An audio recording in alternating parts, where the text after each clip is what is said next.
The upcoming Commissioner's Cup Finals showdown between Barangay Ginebra San Miguel and the San Miguel Beermen has the setup of a classic. Both teams are lined up with rosters that are similarly constructed, making it no surprise that the two franchises have been the most dominant in the PBA for over the last 3 seasons.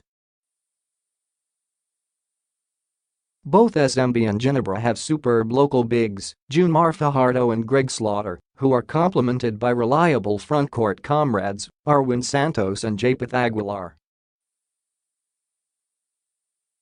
Both clubs also have imports in Reynaldo Bachman and Justin Brownlee, who are close to unstoppable in the PBA level, while floor generals Chris Ross and Latunario ignite the high-powered engines for both sides.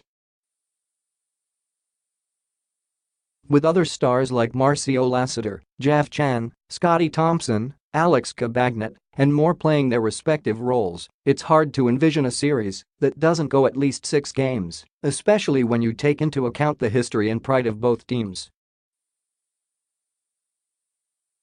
Add championship-experienced head coaches Leo Austria and Tim Cohn to the mix, and you're going to have a chess match for each possession of each quarter of each game in this series. But regardless of who hoists the Commissioner's Cup trophy, when the dust settles and the confetti falls from the sky, there's already one clear-cut winner, the SMC group, which continues its dominance over the PBA. Competitive balance.go back to the start of the 2014-2015 PBA season, and you'll notice that SMC teams have won 8 of the 10 PBA titles that have been up for grabs. 2 weeks from now, that number is going to increase to 9 out of 11. With the exception of the 2016 and 2017 Governor's Cup conferences, Ginebra, San Miguel has won the other 6 titles that are mentioned above.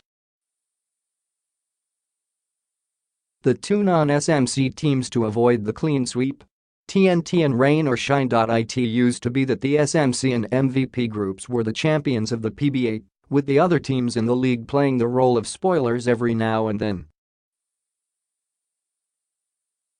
But recently, the San Miguel Corporation has taken control of the competitive balance in the country's premier basketball league as its contemporaries try to play catch-up. Why is that so? One thing's for sure, cheating has nothing to do with it. For all the Quails have fans and opponents claiming that teams like the Beermen and the Gin Kings are favored by the league, specifically its referees, it's wiser to credit how these teams have made sure to set themselves up for success now and in the future. Don't like it that Kia traded the first overall pick in the draft, eventually becoming Christian Standhardinger to the Beermen for a forgettable type of package? Don't blame San Miguel. Point the finger at the Carnival, Dip, Sorrento, or whatever they want to call themselves this week. Don't like that Ginebra, a perennial title contender, landed an established star like Chan to bolster its conference campaign? Ask Phoenix why it traded him for a future draft pick despite the Fuel Master's already deep collection of young players. And if you're a fan of TNT, Meralco, or NLEX, ask your teams why they didn't take advantage when opportunity to improve their teams came knocking like the SMC teams did.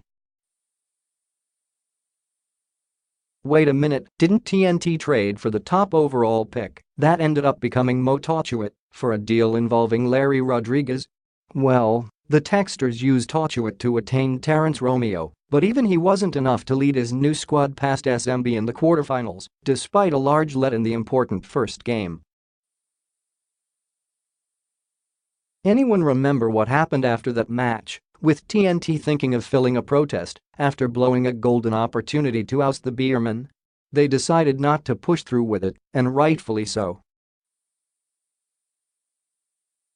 Which gets to my next point. The reason why SMB and Ginebra have not been usurped from their thrones is because these teams have been flat out way better than their opposition. Both clubs weren't even in the top 4 in the standings after the Commissioner's Cup elimination round, but when it was time to get to the games that really mattered, they knew how to step up and put an end to their adversaries. Unrivaled. The arrival of imports Bachman and Brownlee have a lot to do with their improved play, but best believe that both guys wouldn't be as commanding on the court if they didn't join teams with an established culture and foundation of winning. Here's a little secret in the PBA: imports don't change teams around. Most of the time, they enhance what was already there, the good and the bad. Those expecting a change in the PBA hierarchy soon will likely end up disappointed. That doesn't mean the SMC team's current run will last forever, because nothing in sports does, but the facts show that San Miguel and Ginebra are currently unrivaled. Even Magnolia, the other franchise of the corporation's trifecta, is a constant title contender and was just in the finals last conference, losing to San Miguel in 5 games. TNT will always be a threat, especially with Romeo getting more acclimated to his new teammates, but time and time again the Beermen have proven to have their number. NLEX is still reeling after losing Kiefer Ravina, who was sure to be the season's Rookie of the Year and was accelerating his progress as the new face of the PBA. Meralco has made the finals of the last 2 Governor's Cup conferences, but it's become evident that the Bolts need a towering type of import to make it to the final dance. Teams like Rain or Shine in Alaska are always commendable, but even in the conferences, where they have a shot at winning titles, it feels like more a puncher's chance than an actual opportunity. We're in for a great final, with the suspense of who will come out on top between San Miguel and Ginebra being the most thrilling aspect of this current PBA season. Just don't forget who the real winners are.